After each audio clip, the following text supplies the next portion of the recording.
We've just gone through the first section of this sutta where it talks about these 44 things, and we've looked at a handful plus maybe a few handfuls of them that are particularly wrapped up in the self. And so this first part was just the Buddha saying, we're going to have this this idea that other people may do unwholesome things, but we're going to do the wholesome things. And as it was asked, well, then how do you do that?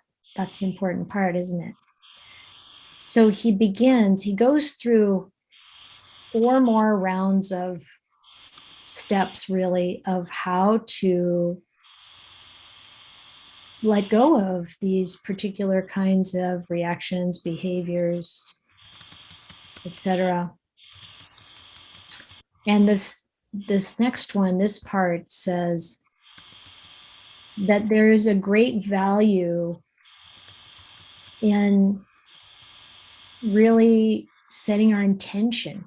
It's not just, okay, we've stated we're not going to, other people will be angry, but we're not going to be angry here, for example. And now he says, Chinda, I say that even giving rise to the thought of skillful qualities is very helpful, let alone following that path in body and speech. That's why you should give rise to the following thoughts. Others will be cruel, but we will not be cruel here. So you make it part of your way of thinking and your clear intention. You keep, holding that determination in mind. Others will kill living beings, but we will not kill living beings here, etc., etc. Others will be attached to their own views, holding them tight and refusing to let them go, but we'll not be attached to our own views, not holding them tight, but we'll let them go easily. The same for all of those qualities we talked about. So it's we first make the statement, and then we really keep revisiting that, having that intention in mind. Now this next section, A Way Around, doesn't look very long, but it's very powerful. It says, Chinda, suppose there was a rough path and another smooth path to get around it. Or suppose there was a rough ford and another smooth ford to get around it. In the same way, a cruel individual gets around it by not being cruel.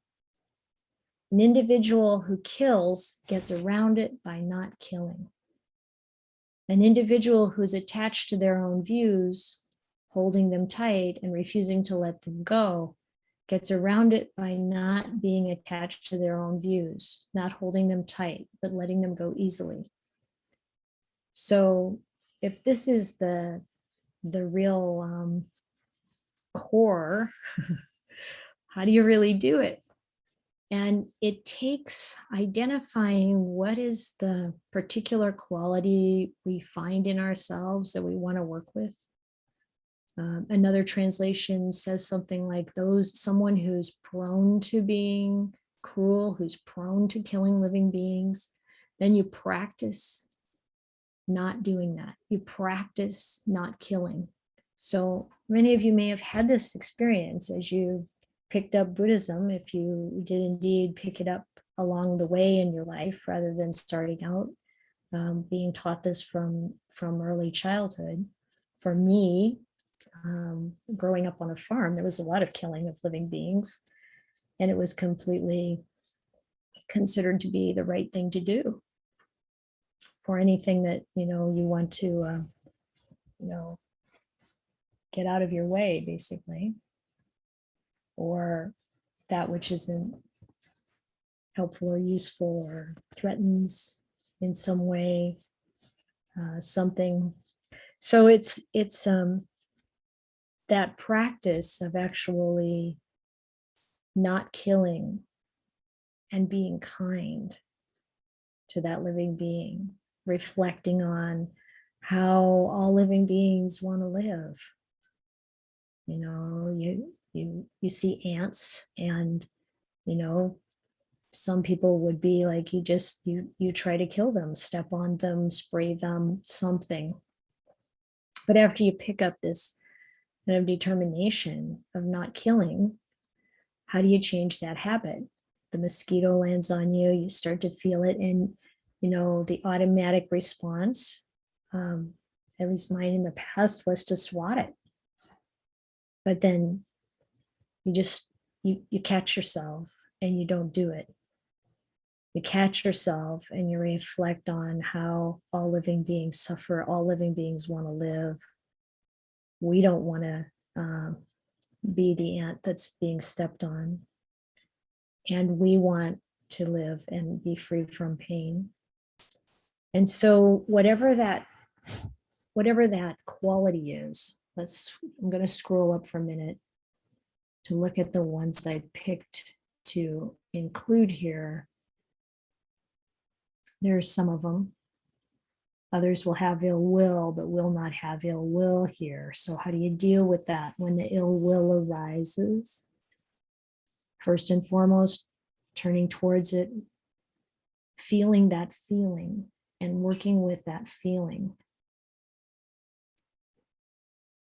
We do it through our self-talk. We do it through our understanding of why this is a problem. We do it through being quiet until our mind is sorted out.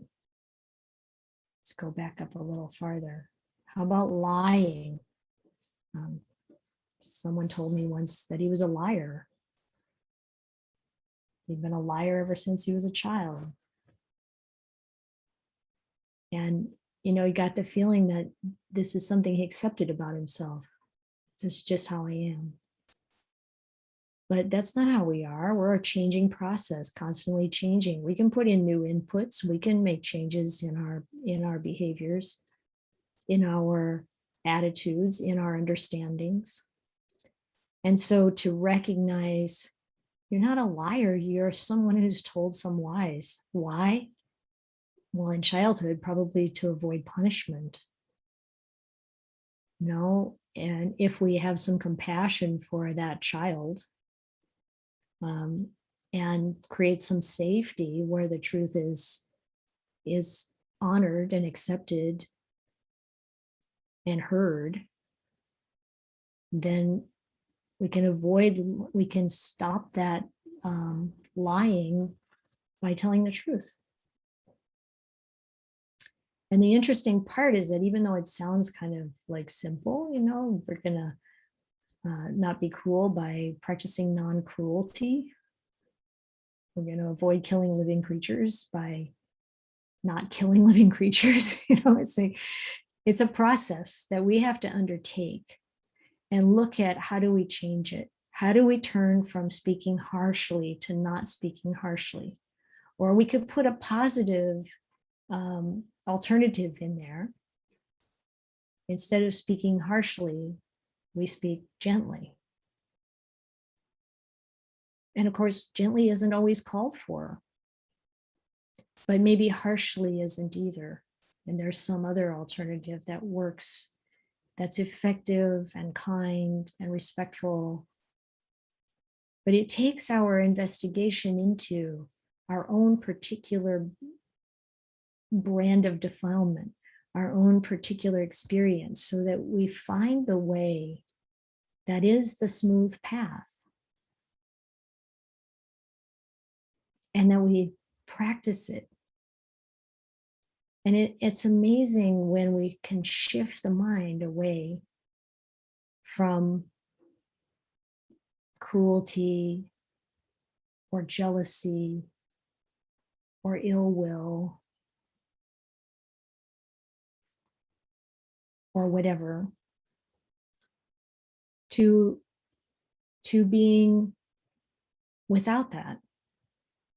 Or this list, irritable. Irritability, that's a good one.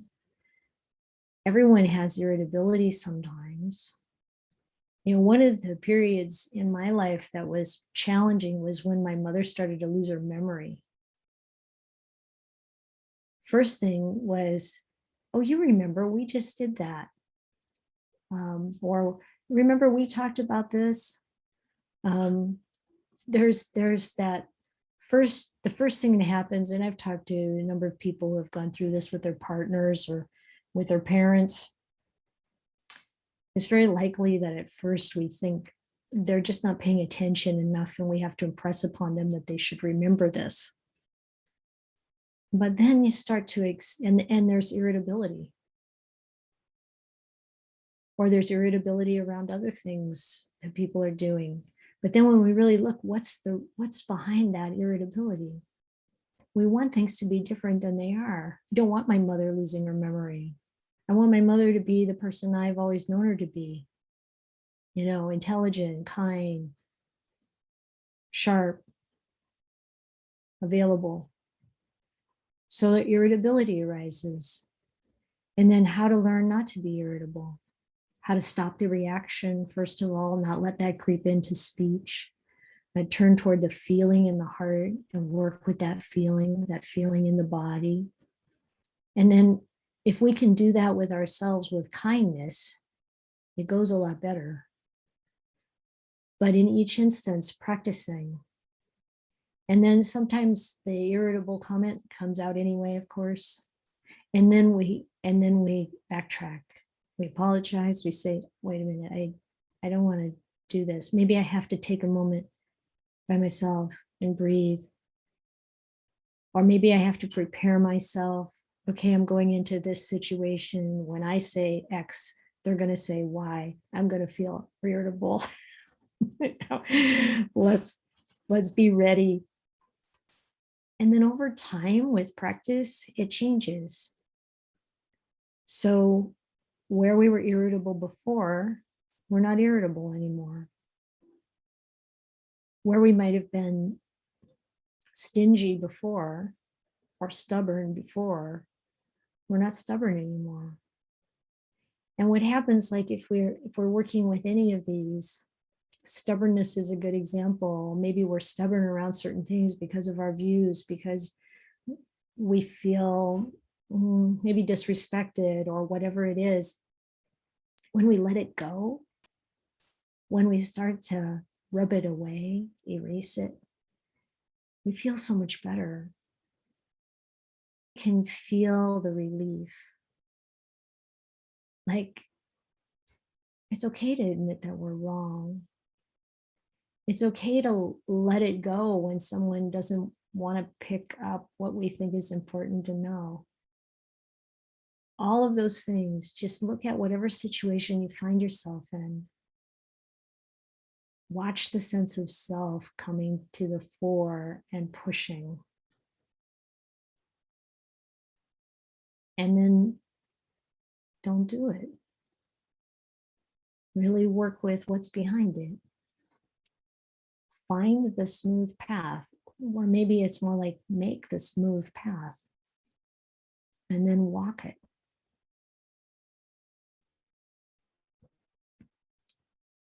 So the way around. Sometimes it even helps to have that image, like this raging stream that you want to cross, but there's this other part where it's really easy. You just walk right across the shallow water on the big rocks, whatever it is, where it's calm. Or maybe the road that's smooth rather than full of obstacles. And then the Buddha says, notice that all these unskillful qualities lead downwards, while the skillful qualities lead upwards. In the same way, a cruel individual is led upwards not by not being cruel. So whatever these tendencies are in us, when we change them, it leads us upwards. When we're irritable and we stop being irritable, and sometimes we don't even notice that we've really stopped, and someone else might say, wow, when this was happening, you were so patient. You were so kind. And then we were like, yeah, it's working. Yay. Progress. But it leads upwards, and to notice that and to acknowledge that. And then finally,